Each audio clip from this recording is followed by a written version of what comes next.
Bismillahir Rahmanir Rahim. In the name of Allah, the Gracious, ever merciful. All the distinguished guests, Assalamu alaikum wa rahmatullahi wa barakatuhu. Peace and blessing of Allah be upon you all.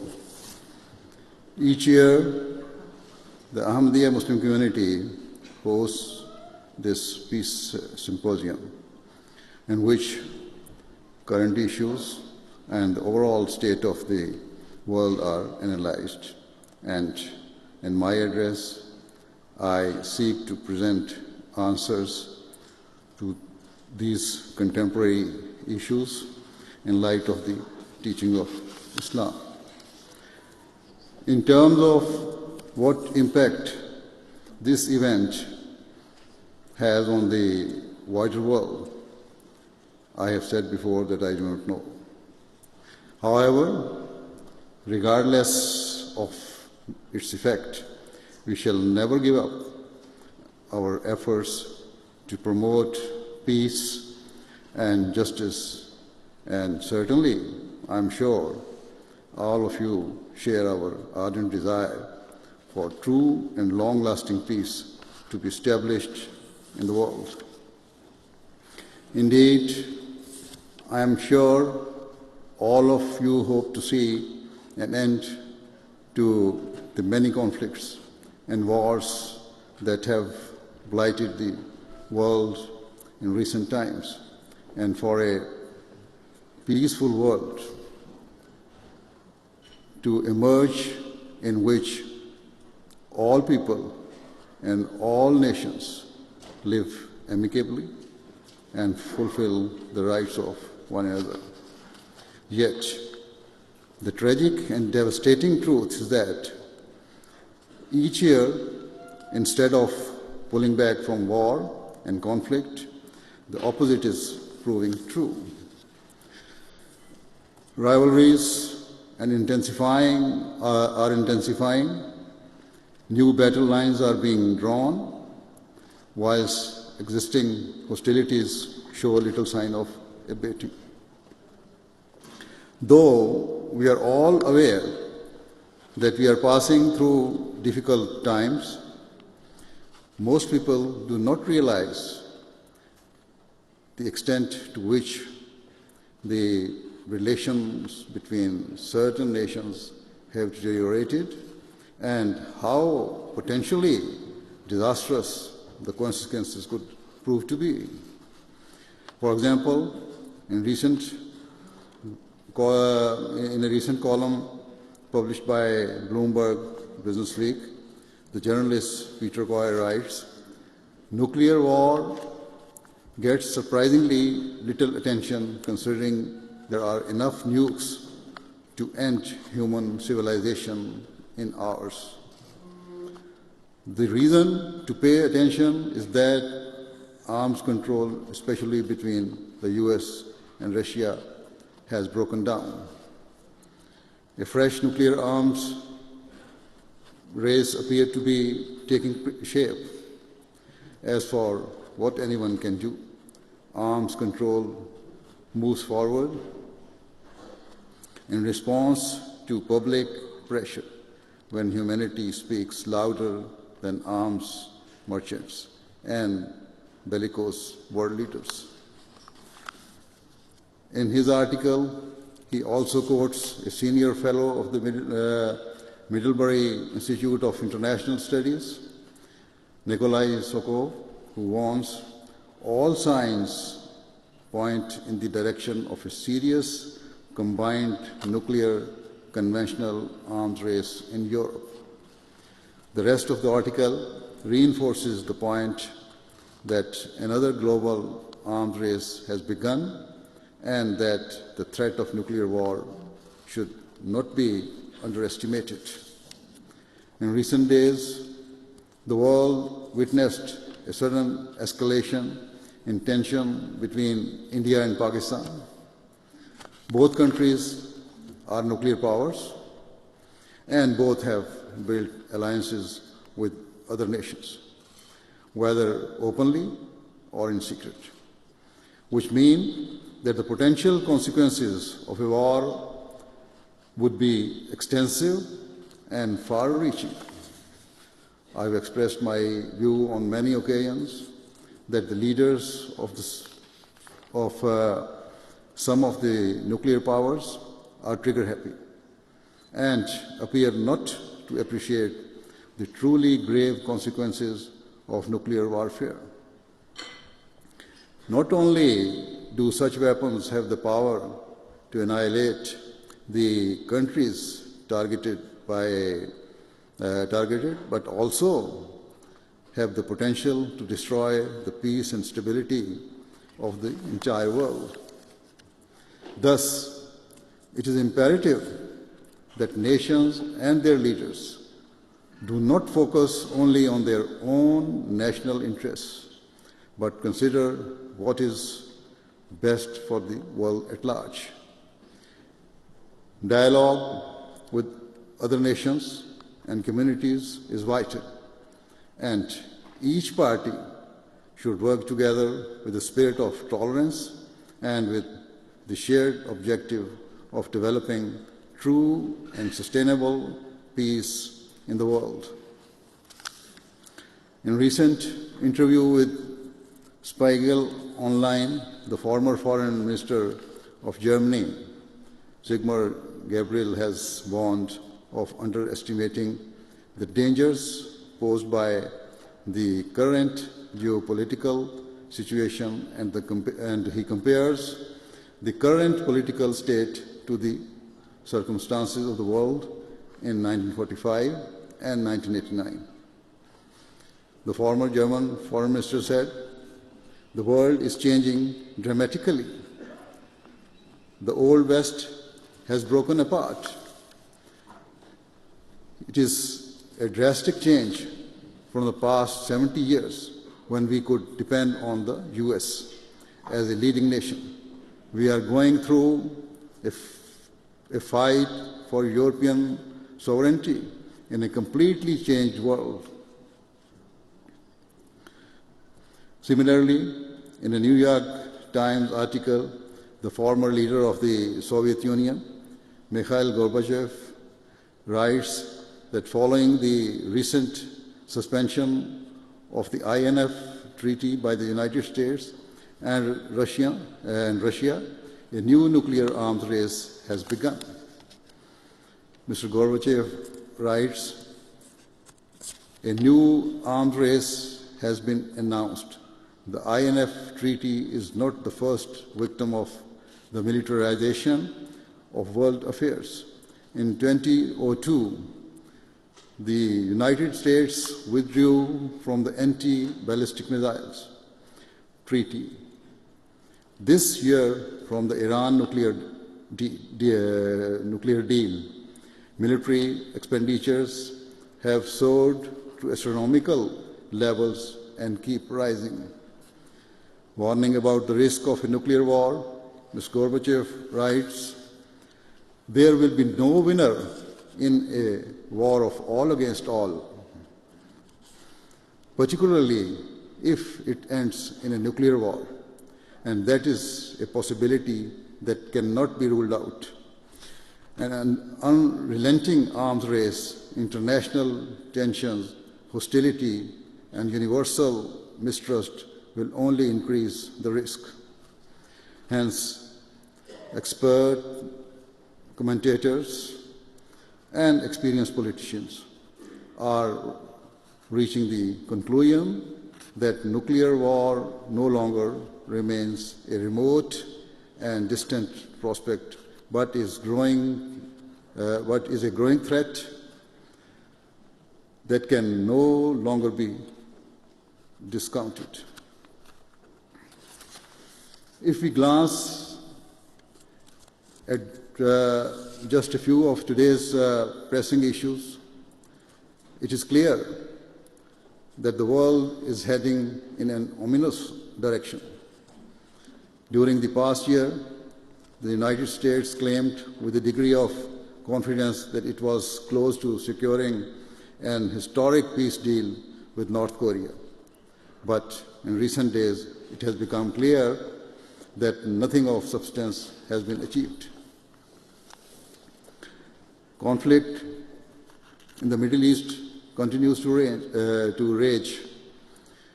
Over almost a decade, Syria has been ravaged by bloodshed and torn asunder. It is said that the civil war is now edging towards an end, but what has the past decade achieved except the death of hundreds of thousands of innocent people and the displacement of millions of others? Nothing positive has emerged, and the future remains uncertain and precarious as tensions rise between nations who have their own vested interests tied into the future of Syria. On one side, Russia and Turkey are aligning, whilst on the other side, the United States and Saudi Arabia are joining together and are ratcheting up pressure on Iran and seeking further sanctions against them. Political experts are openly expressing that the objective of these nations is to dominate the Middle East. Another flashpoint and source of conflict are the worsening relations between Turkey and the Kurdish groups who seek autonomy. Thus, the world is stuck in a vicious cycle of conflict and counter-conflict as rivalries ferment and hatreds become ever more deeply entrenched. No one knows where such issues will finally lead us or how horrific the consequences will prove to be. What I have mentioned is just the tip of the iceberg. There are many other issues of concern that threaten the peace and well-being of the world. For example, it is said that the terrorist group Daesh is on the verge of collapse and that their so-called Khilafat is finished. Yet, experts also warn that though Daesh has lost its territory, its hateful ideology persists, and its members who have survived are now scattering and could eventually regroup and perpetrate attacks in Europe or elsewhere. Furthermore, nationalism has reared its ugly head again, and far-right parties are gaining popularity across the Western world. They may not have secured outright political majorities, but unless justice at all levels of society prevails, they will continue to gain support. One of the core reasons underpinning their popularity has been widespread immigration, which has caused resentment and a belief that existing indigenous citizens are being shortchanged in order to fund and support immigrants. I have spoken on this issue at length in the past, and so I do not need to go over old ground. Suffice to say that if genuine efforts are made to cultivate peace and to help all countries achieve their potential, the desperation of people to flee their homes would automatically subside.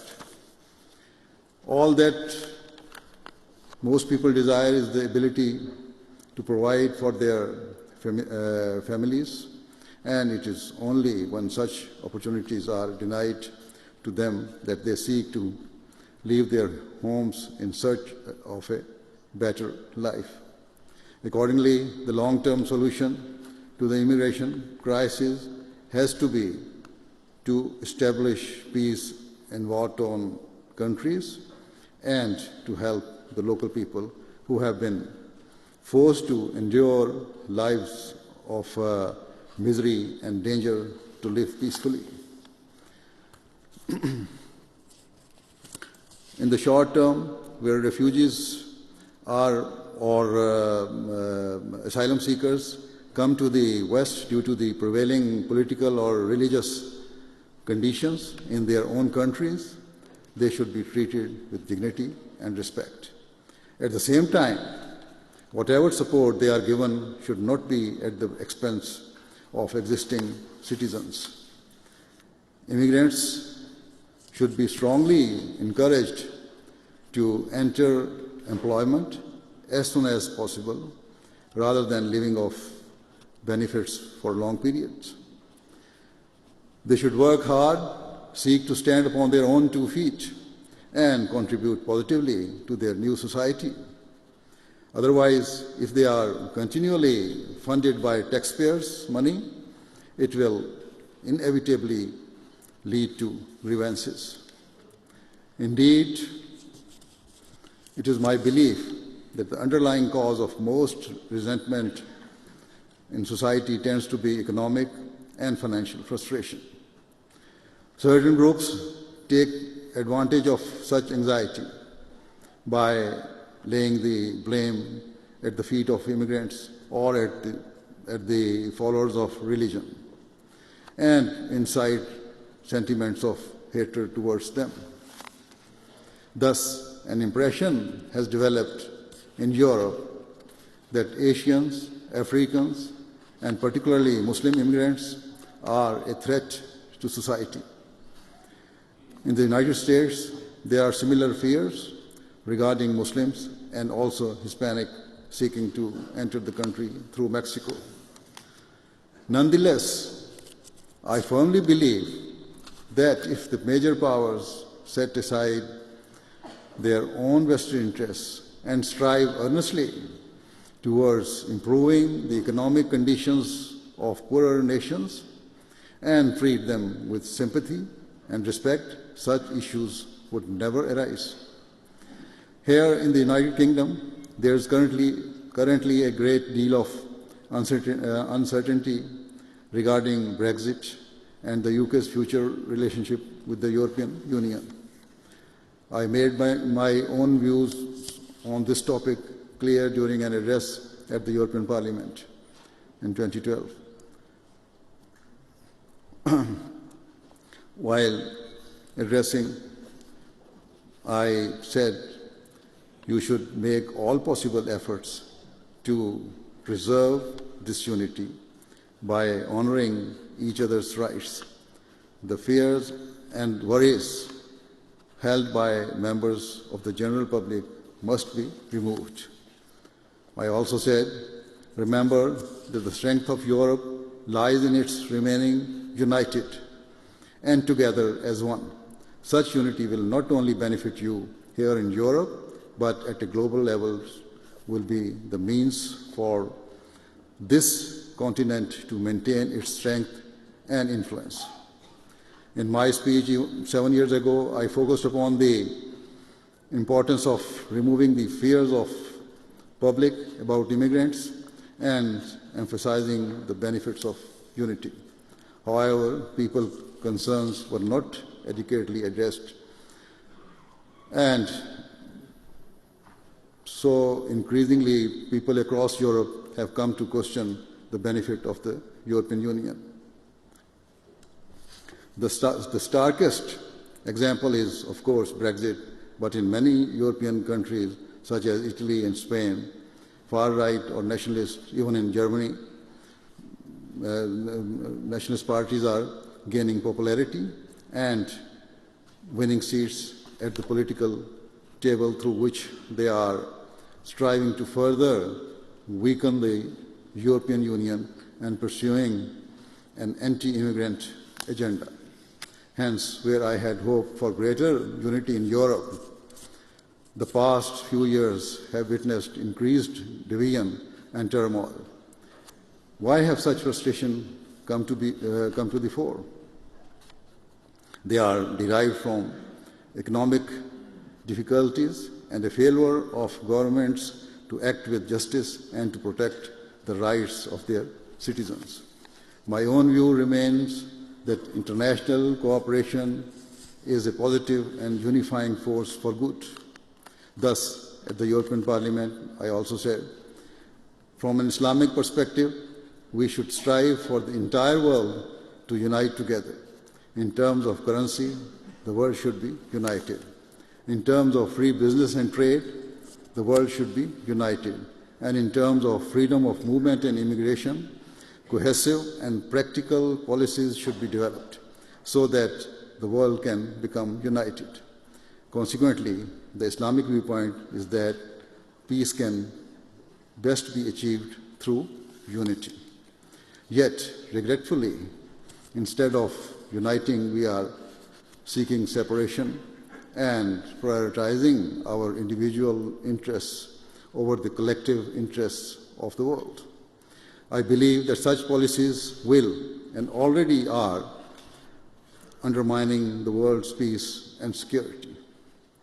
According to Islam, for peace to prevail, justice between nations is a prerequisite.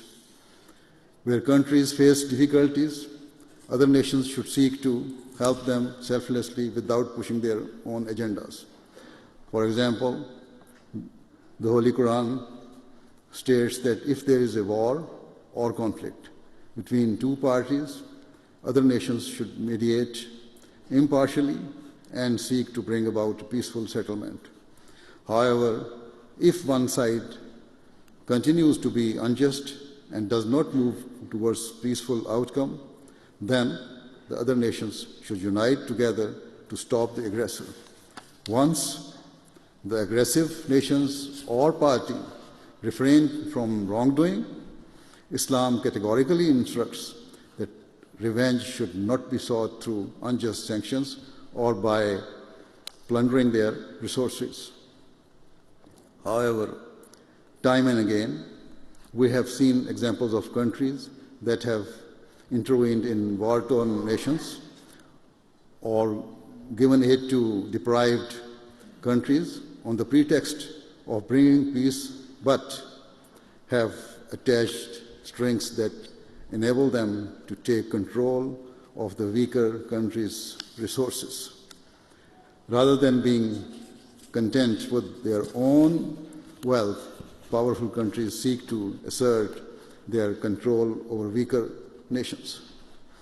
As I have said, the root cause of frustration and resulting hostility, whether in the East or the West, is economic injustice, and so it is essential that a concerted effort is made to bridge the economic divide amongst nations and their people. Furthermore, we must unite in our efforts to end all forms of extremism and prejudice, whether religious, racial, or of any other kind. Where it is clear that people are suffering and that their leaders are not protecting their rights, those international organizations founded for the sake of preserving the peace of the world, notably the United Nations, should exercise lawful and proportionate pressure in order to defend the rights of law-abiding citizens and to push for peace and justice. In terms of Islam, you may wonder what it can teach us about bringing peace in the world, when much of the instability and conflict in recent years has centered around Muslim countries. Yet, the sorry state of those nations is because they have moved far away from the true teachings of Islam. To get an accurate portrayal of Islamic governance and leadership, we should look to the era of the founder of Islam, the Holy Prophet Muhammad, peace and blessing of Allah be upon him. After the Holy Prophet, peace and blessing of Allah be upon him, migrated to the city of Medina, he formed a covenant with the Jewish people, whereby the Muslims and the Jewish citizens were to live together peacefully and with the spirit of mutual sympathy, tolerance, and equity. The covenant proved to be a magnificent charter of human rights and governance, and ensured peace between the different communities living in Medina. According to its terms, all people, regardless of their faith or ethnicity, were bound to respect the rights of one another. Freedom of belief and freedom of conscience were cornerstones of that treaty. Unity underpinned the agreement, whereby if Medina was attacked or threatened, the Muslims and Jews would join forces to defend it together and as one. Further, each community had the right to solve their internal issues according to their respective beliefs and customs. History testifies to the fact that the Holy Prophet of Islam, peace and blessing of Allah be upon him, upheld every aspect of that agreement. As immigrants, the Muslims sought to serve their new society and to respect the rights of all citizens of Medina. It was an outstanding example of successful integration and a manifestation of a peaceful and tolerant multicultural society. The Treaty of Medina was based directly upon the teachings of the Holy Quran. For example, the Holy Quran states in chapter 16, verse 91, that verily Allah enjoins justice and the doing of good to others, and giving like kindred. Thus, the Holy Quran has outlined 3 levels of engagement with other people and other communities. The first and minimum level is of justice, whereby the Holy Quran advocates the need to treat everyone fairly and equitably. The standards of justice required by Islam are outlined in chapter 4, verse 136 of the Holy Quran, which states, O ye who believe, be strict in observing justice, and be witnesses for Allah, even though it be against yourselves or against parents and kindred, whether he be rich or poor. Allah is more regardful of them both than you are. Therefore, follow not low desires so that you may be able to act equitably. And if you conceal the truth or evade it, then remember that Allah is well aware of what you do. Hence, according to the Quran, justice requires that a person is willing to testify even against himself and his most loved ones in order to guard and protect the truth. The second level of engagement advocated by the Holy Quran is that a person should not only be just, but should go beyond it by doing good to others, by manifesting generosity and forgiveness.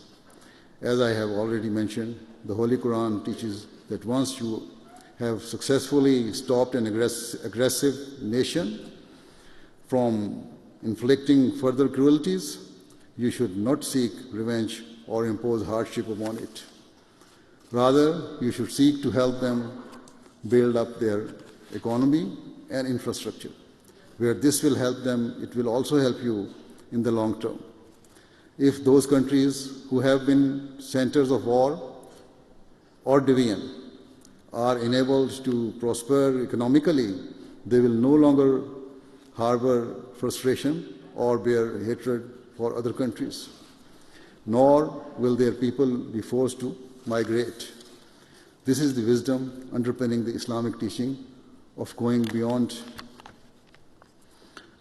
basic justice and exhibiting kindness and compassion.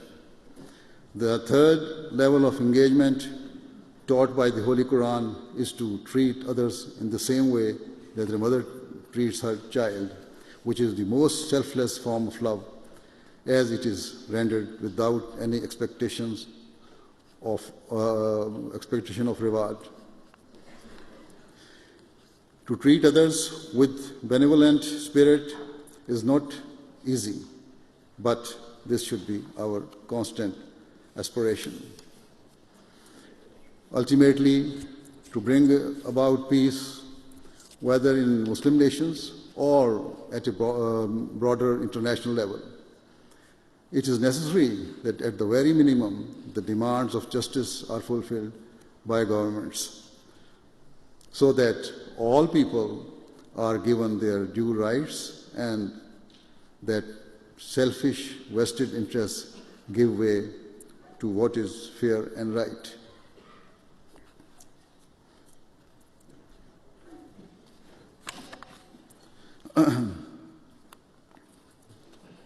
Furthermore, international institutions such as the United Nations should treat each country equally rather than bend to the will of certain powers. Thus, this is the means of peace. This is the roadmap to a better world. This is the only way we can prevent mankind from sliding further towards grave peril. With these few words, it is my heartfelt prayer that may Allah the Almighty enable true peace to emerge, and may the long shadows of war and conflict that hover above us be replaced by blue skies of peace and prosperity.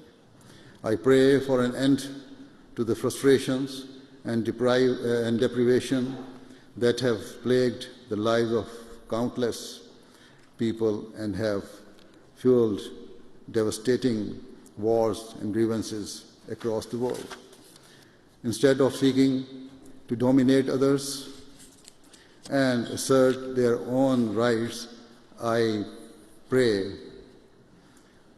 that nations and their leaders come to see the benefit of fulfilling the rights of one another. Instead of laying the blame for the world's problem on certain religion or people of particular ethnicities, I pray that we show tolerance of each other's belief and customs and value the diversity within our societies.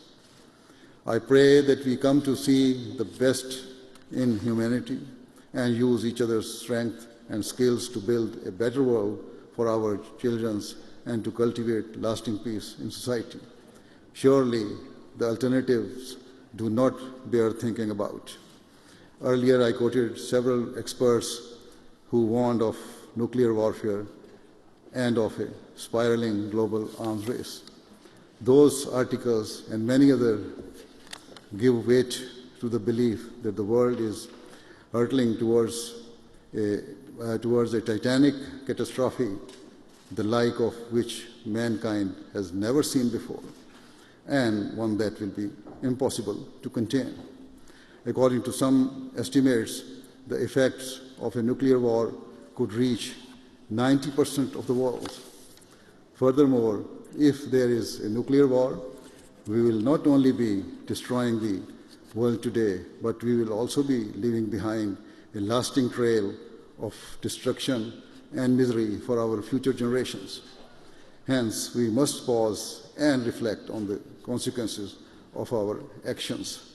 We should not consider any issue or conflict, whether within a country or at an international level, to be insignificant.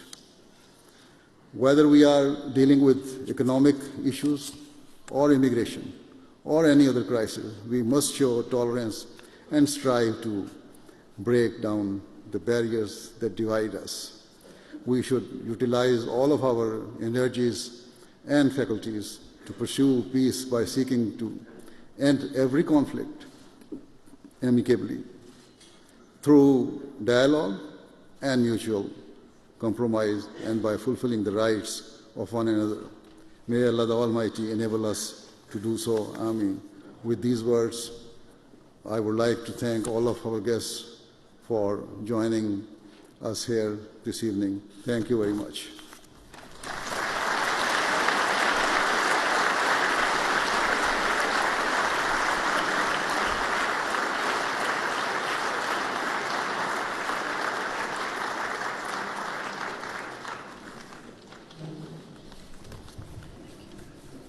Before we bring the formal programme to an end, we will end the programme with silent prayer. His Holiness will lead us in silent prayer. We pray by raising our hands. You may join us in any manner you feel comfortable. Please, silent prayer.